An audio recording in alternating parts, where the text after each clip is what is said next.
Hey hi, இது உங்கள் யாஷிகா, இது உங்கள் சினிமா பசங்க.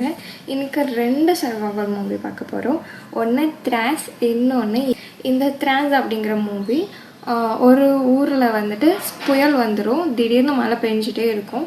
ஸோ அப்படிங்கிறப்ப உள்ளே சுறாக்கள்லாம் வந்துடும். ஸோ அப்படிங்கிற போது அவங்க எப்படி எல்லா லேண்ட்லைன்ஸ் எல்லாமே சிக்னல்ஸ் எல்லாமே கட் ஆகிடும். ஸோ எந்த ஹெல்ப்பும் இல்லாமல் அவங்க எப்படி அந்த ஒரு டேவை கடந்தாங்க, எப்படி தப்பிச்சாங்க. இதுக்கு நடுவில் சிலருக்கெல்லாம் இந்த மாதிரி நிமிடங்கள்லையாடா இந்த மாதிரியெல்லாம் வரணும், அந்த மாதிரியெல்லாம் இருக்கும். கண்டிப்பாக இந்த மூவி பாருங்கள். அப்படிங்கிற மூவி ஒரு அம்மா பையன் இருப்பாங்க. ஸோ அவங்கேயும் மழை வந்துடும். ஸோ அந்த மழை வந்ததுக்கப்புறமேட்டு அவங்க ஒரு பெரிய இடமா இருப்பாங்க அந்த அம்மா. ஸோ அவங்கள காப்பாற்ற ஒருத்தவங்க வருவாங்க. ஸோ அந்த மாதிரி டைம்ஸில் அவங்க என்ன பண்ணாங்க, இது வரைக்கும் அந்த மூவியில் பார்த்ததே ஃபைனல் ட்விஸ்ட்டாக இருக்கும். அப்போ இது வரைக்கும் பார்த்தது எல்லாமே சும்மாவா, அப்போ